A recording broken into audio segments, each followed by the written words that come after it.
A sudden decision by Governor Hochul to put the brakes on congestion pricing. Is the program just on hold or permanently dead? The Point starts right now.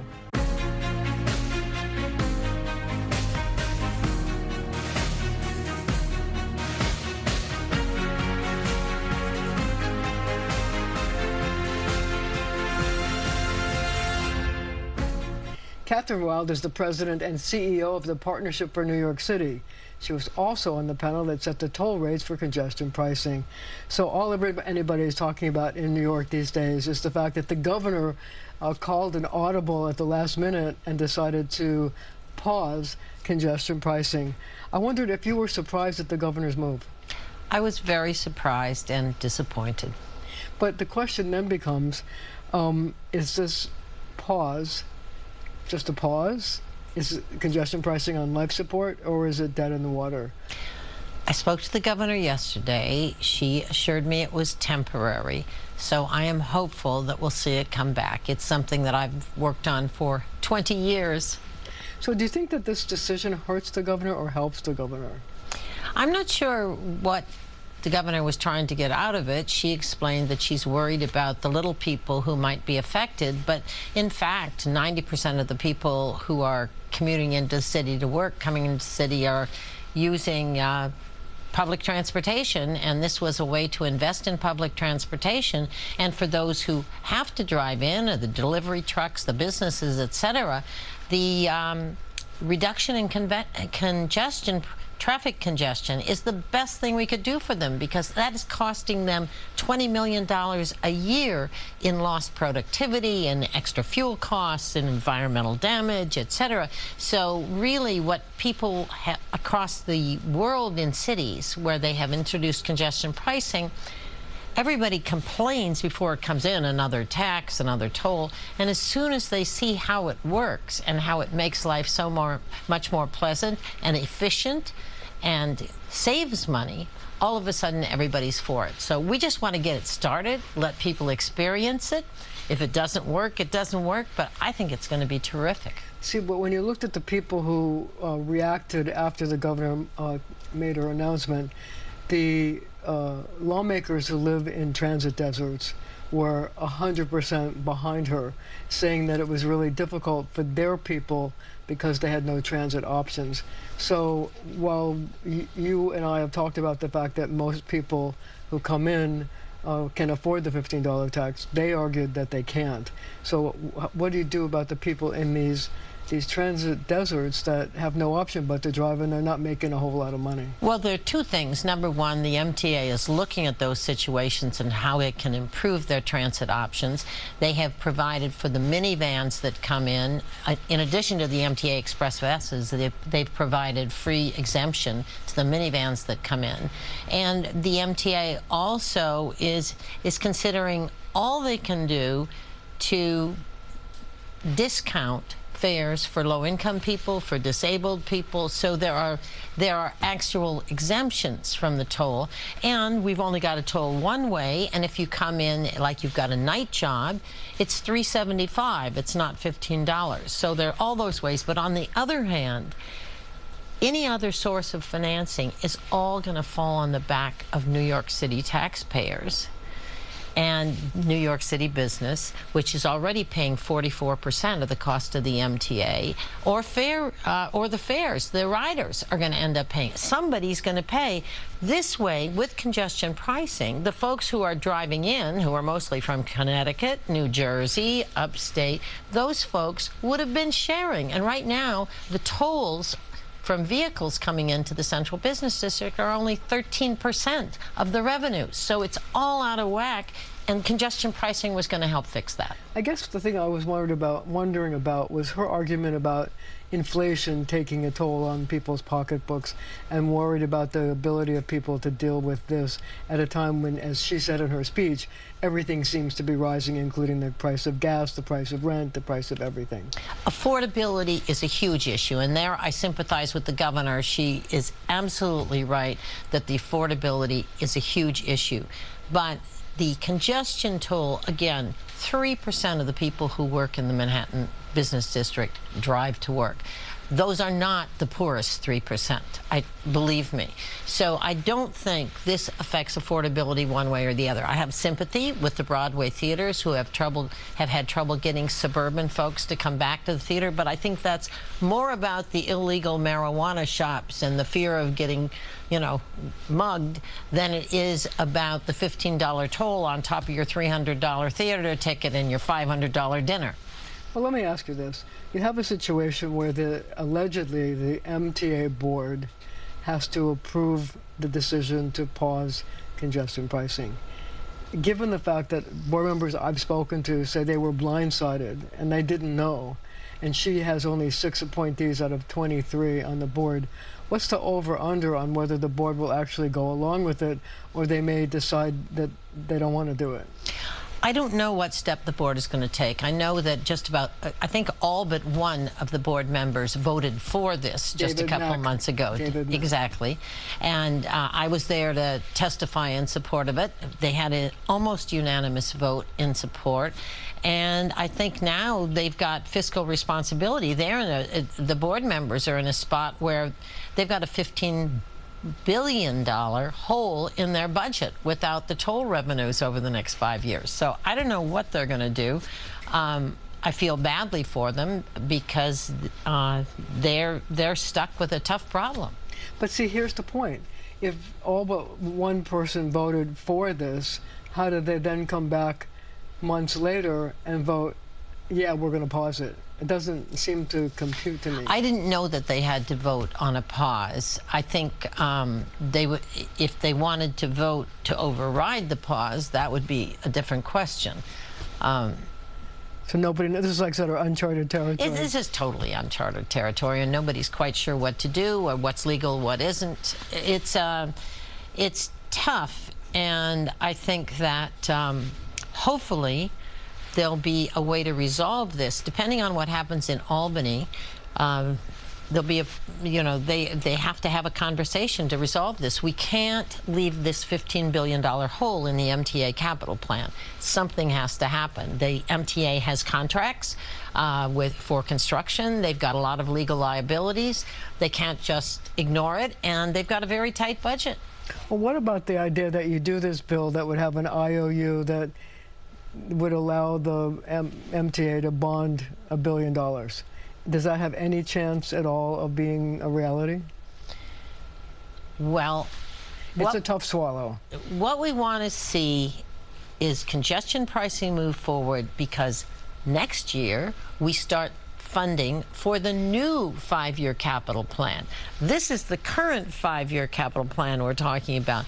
We're going to have a whole nother set of issues for another, I'm not sure how much it's going to be. Maybe it won't be 50 billion like this plan, but it'll probably be pretty close. And we're going to have to start this conversation again. And in the meantime, look at the federal government has spent 4 years approving our congestion pricing plan, and now it's up in the air. How are they going to feel about their funding participation for our MTA with this problem going on? So it's a big issue. So we only have about a minute left, but there is one irony here, and that is that former Governor Cuomo, who had to leave office because of his problems, and Kathy Hochul succeeded him, came out against congestion pricing a few months ago, a bill that he actually shepherded through Congress, through the Assembly and Senate, and actually signed into law. Isn't that sort of ironic that now she's following in his footsteps? It's confusing. It is confusing, but at the end of the day, if I said to you, make a bet, does congestion pricing ever come into effect, what would you say? I would say yes. I have seen this play out in other places. I think yes. I think we want to be the model for the country in terms of modern transportation. We want to match the world's greatest transportation systems, and part of that is reducing traffic. So you're a yes. And on that note, we're going to have to leave it right there for now, but we'll be right back.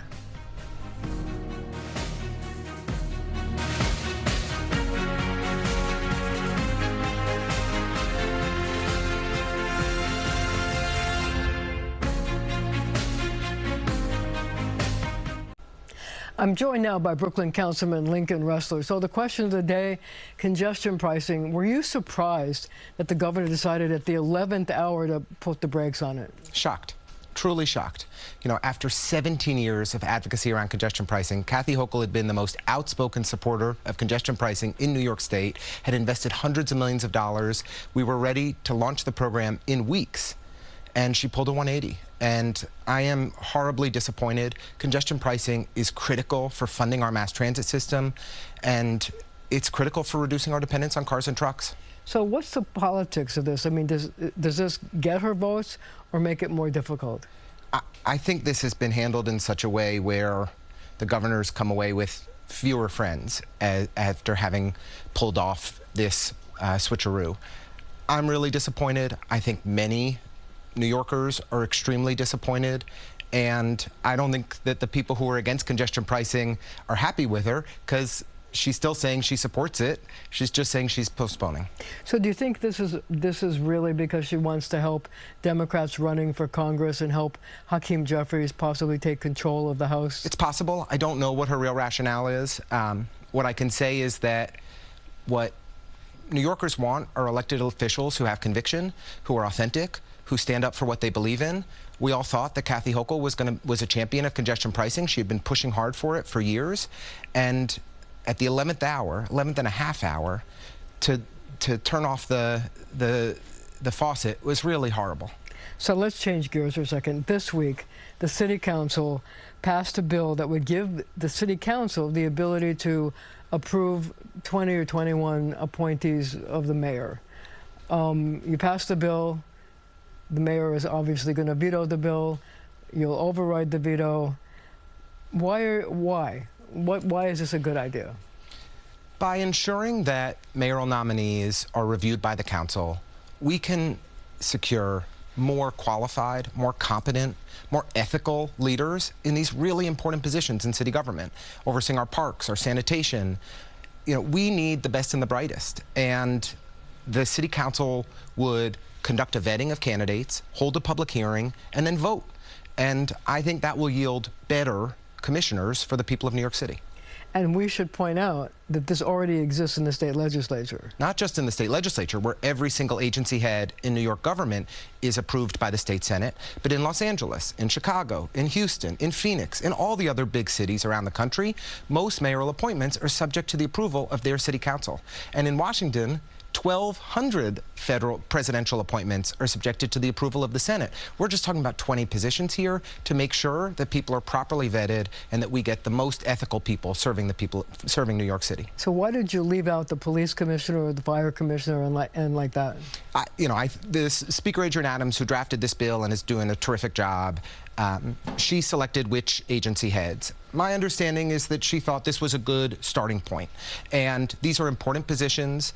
I think if the police commissioner was included, that's the only thing we'd be talking about. Instead, we're expanding the advice and consent role of the council to include 20 more people. If it works well, we can expand it further from there. So if this were to actually be considered, you would need a public referendum and it would have to be on the ballot. So the mayor decided to appoint a charter revision committee, which, if they make it and they have recommendations, would take precedence on the ballot, because only one referendum can be on the ballot at any one time. Was this a political ploy on the part of the mayor, or is this really a serious attempt to change government? There has never been a charter revision commission appointed so late in the calendar year as was done by Mayor Adams this year. And he only announced this Charter Revision Commission after the Speaker made clear she was moving forward with this legislation that ultimately needed to go to the voters for approval. I don't know why the mayor's so afraid to have a public debate on this issue. When he sent his administration representative to our city council hearing, she walked out of the room before answering questions. They did not engage in good faith. We should put this issue to the voters and let them decide. Let the mayor make his case, and we'll make ours. So here we have a Charter Revision Committee, which you don't know what they're going to put on the ballot, but already Comptroller Brad Lander is saying, let's get something good out of this. Let's have some fiscal rules that they should consider. For example, putting in the law that you have to put a certain amount of money away in a reserve fund or rainy day fund so that if things are good, you put away more money. Is this a good thing for the city to do, to try to look for some fiscal changes so that this Charter Revision Committee can accomplish something? Comptroller Lander put forward a series of very smart proposals to ensure better fiscal stability for New York City.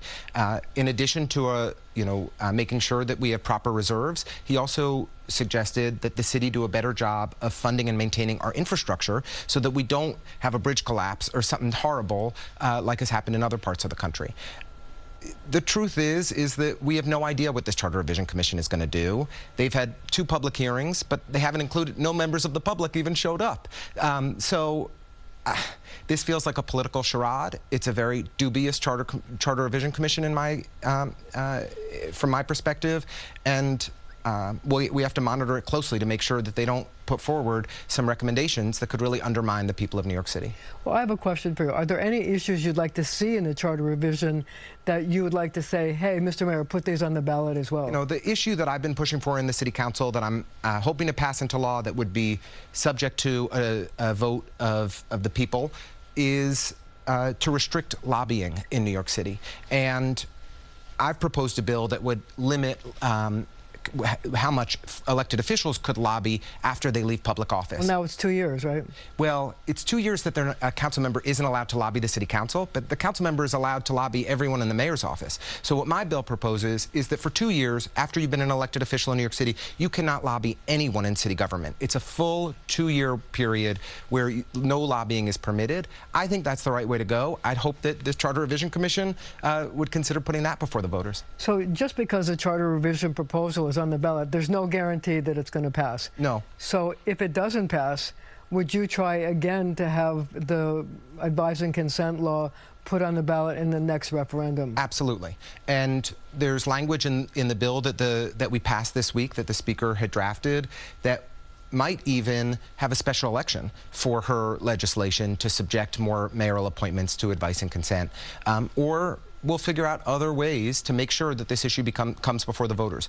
We supported this 46-5 this week. Overwhelmingly, the City Council believes that this is the right policy, and eventually we're going to get it before voters to give them the chance to ultimately decide. So another issue that there's a lot of concern about in New York City is the rise in hate crimes, and especially anti-Semitism. What are your thoughts about what should be done?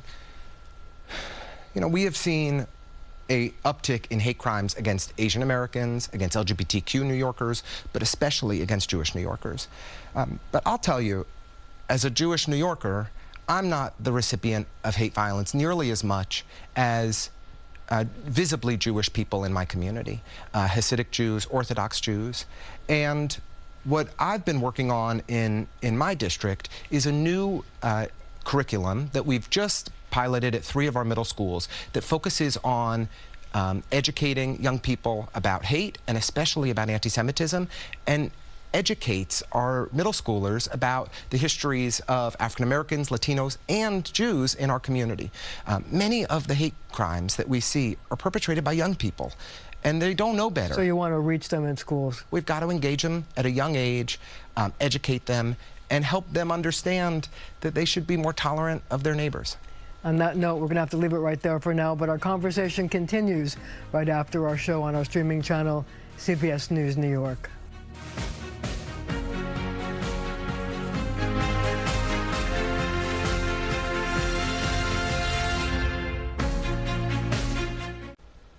Thank you for joining me. You could say that transportation options in New York City are electrifying. Scooters, bikes, unicycles, they're everywhere.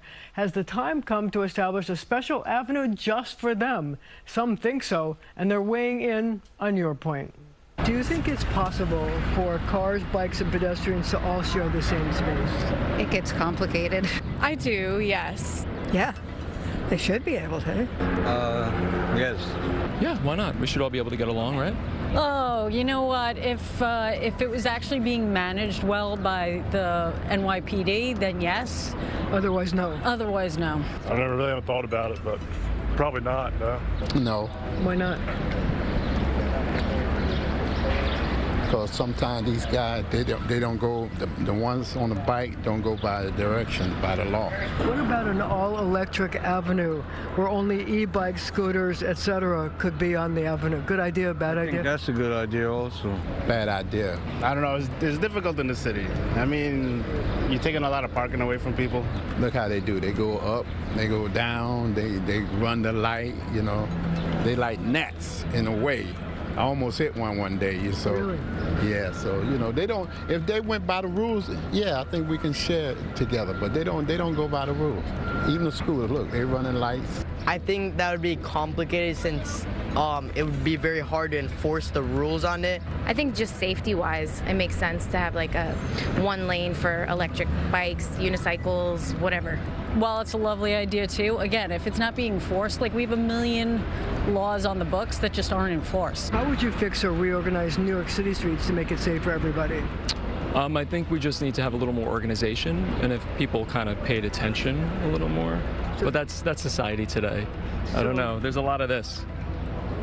I really believe in the bike lanes being completely separated by a barrier. If the rules that already exist were enforced, I think it would make a lot of things easier. Is it possible for everybody to share the same place, the same street safely? Of course, it's possible.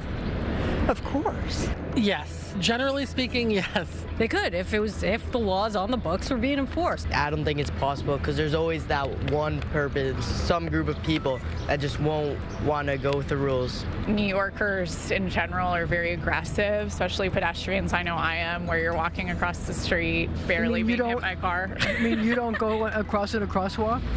Well, I do sometimes. Confess. I don't want to incriminate myself. But I think that there's this shared understanding of aggression in New York City. And so, yes, I think it's possible to safely share the streets, but everyone realizes that no one is playing by the rules.